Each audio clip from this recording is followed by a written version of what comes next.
Treinamento 2. Tudo bem, pessoal? Espero que vocês estejam bem. Nós vamos agora começar o treinamento 2 da apostila 2, que o título é Não Seja um Fariseu.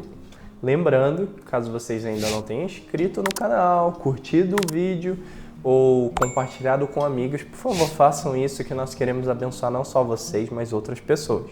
Aqui embaixo vai aparecer um número do WhatsApp que vai ficar disposto para que vocês mandem o nome de vocês, o ano de nascimento, por exemplo, a nossa turma 2009, exemplo, Júlia, 2009, e coloquem uma frase que chamar mais atenção ou um versículo que simbolizar o nosso estudo do treinamento 2. Não seja um fariseu.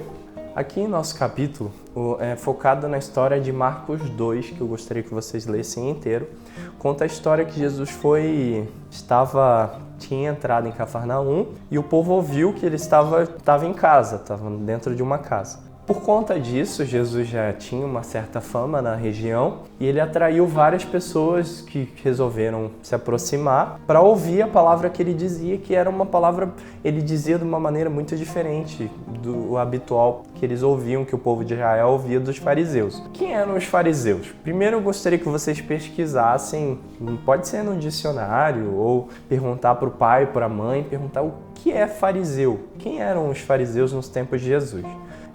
Resumidamente, fariseus eram pessoas boas, eram pessoas religiosas que buscavam cumprir a lei com bastante critério, buscavam ser pessoas bem rigorosas no cumprimento da lei, da norma divina. Os fariseus, eles costumavam pregar a palavra para o povo de Israel, mas eles não tinham a mesma assimilação que Jesus, eles não tinham a mesma forma de falar que Jesus tinha, porque Jesus vivia aquilo que ele pregava e ao mesmo tempo ele era filho de Deus, né? Então era evidente que ao falar da palavra ele falava com propriedade, como sendo Deus também em forma de filho, de pessoa humana, ele falava como palavra própria, ele pregava a palavra de Deus como se fosse algo dele mesmo. Porque era dele, né? Então, quando ele estava pregando, juntava muita gente e nisso, alguns homens levaram um paralítico para ele, que era uma pessoa que estava enferma ali. A Bíblia não é muito detalhada, ela resume bastante a história, então ela não diz o motivo porque aquele homem era paralítico. Talvez alguma doença que aconteceu com ele, provavelmente de nascença, e as pessoas naquela época consideravam que os doentes eram consequência dos pecados, seja deles mesmos ou dos pais ou dos avós, e que seria uma forma de Deus punir as pessoas trazendo doença. Assim, é um pensamento de causa, o povo judeu tinha muito esse pensamento de causa e consequência. Tudo que eles faziam de errado, eles imaginavam que teria uma consequência física ou espiritual, ou patrimonial. A pessoa, por exemplo, os seus filhos e descendentes iam ser pobres ou poderiam ter doença, como no caso desse paralítico. Quando Jesus viu que aqueles homens eles chegaram a remover o teto de onde ele estava e baixar o paralítico, não fala como, talvez com lençóis, a gente imagina que ele teve um amarrado paralítico, aquele homem enfermo, com lençóis e baixado no meio de Jesus, onde Jesus estava falando a palavra de Deus e tinha muita gente em volta. Acredito que eles também não conseguiam chegar pelos lados. Eles abriram o teto e baixaram o paralítico. Quando Jesus viu a fé daqueles homens, falou: caramba, olha o que eles chegaram a fazer, porque eles deviam ter fé mesmo que eu sou capaz de curar o paralítico. Jesus disse: filho, o versículo 5 de Marcos 2, vendo a fé que eles tinham, Jesus disse ao paralítico: filho, seus pecados estão perdoados. Nisso, alguns mestres da lei, os fariseus que estavam ali, raciocinando em seu íntimo, começaram a pensar: por que esse homem fala assim? Está blasfemando, isso é errado, é pecado, ele não pode dizer esse tipo de coisa. Quem pode perdoar pecados a não ser somente Deus? Deus é capaz de perdoar pecados. Nisso, Jesus falou: por que vocês estão remoendo essas coisas em seus corações? Seus pecados estão perdoados. Não, ele falou assim: que é mais fácil dizer ao paralítico? Seus pecados estão perdoados? Ou levante-se e pega sua maca e ande? Aí nisso ele falou assim: para que vocês saibam que o Filho do Homem tenha na terra autoridade para perdoar pecados, eu lhe digo. Aí ele deu ele foi imprevisível. Eu não sei se vocês já ouviram falar aquela expressão plot twist, né? Até vou botar aqui embaixo, ele mudou o destino da história.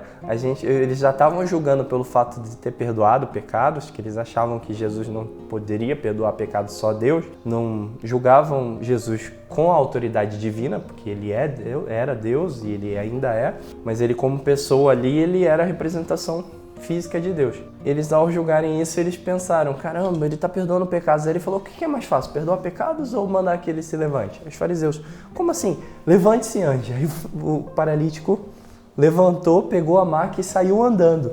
Nisso as pessoas ficaram estupefatas, né? Ficaram todas admiradas e aí uma grande multidão começou a seguir. Nossa reflexão sobre o tema, sobre essa história, é que existem tipos de pessoas diferentes nessa história.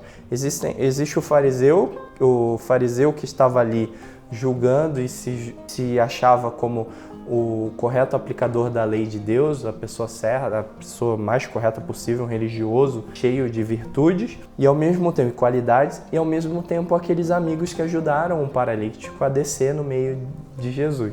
E a reflexão que a gente tem que tomar neste momento é que tipo de pessoa eu sou na minha sala de aula, na minha família. Eu sou aquele que julga e que se julga melhor que o outro, ou aquele que ajuda o amigo a superar a sua dificuldade e ser alcançado por Jesus ou pela vida divina. Quero contar só uma experiência para vocês, que quando eu era da idade de vocês, eu tinha um colega chamado Evandro, que ele era muito, muito bagunceiro, assim. Ele era uma pessoa legal, mas ele, assim, perturbava um pouco na sala de aula. Ele ficava me perturbando, ficava zoando todo mundo, fazendo piada que às vezes eu não gostava, os outros não gostavam. E eu pensava, caramba, esse aí não tem jeito, no futuro vai ser um completo perdido, esse aí não tem nada de crente, olha só as coisas erradas que ele faz, ele respondia a professor e tal. E eu julgava muito, eu pensava, caramba, o Evandro não tem jeito na vida. Aí, passados 15 anos depois, logo vocês vão chegar nisso, eu encontrei Evandro nas redes sociais. No Instagram, no Facebook, e conversando com ele descobri que ele está numa igreja, tá super firme, é um menino de Deus, assim, usado por Deus para falar de Jesus para os outros. E eu lembrei lá no passado, eu falei, caramba, eu julgava Evandro e falava, nossa, esse aí não tem jeito, ele é o pior da turma.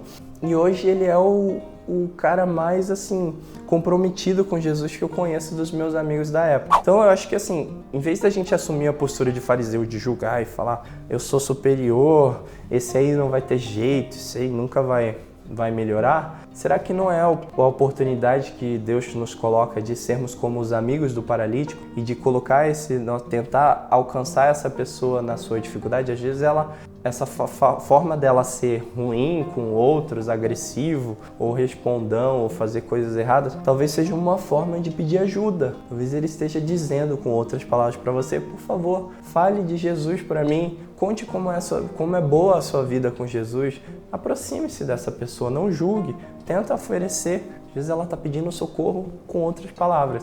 Às vezes ela quer ser igual o Evandro era na época. Ele queria ser esse menino de Deus que hoje ele se tornou. Só que ele talvez não sabia como pedir. Então vamos ser como os amigos do paralítico que colocaram o paralítico mais perto de Jesus, em vez de ser aqueles que apontam e falam assim, não, Jesus não poderia fazer isso por essa pessoa, porque essa pessoa é muito ruim, não tem jeito, não tem solução.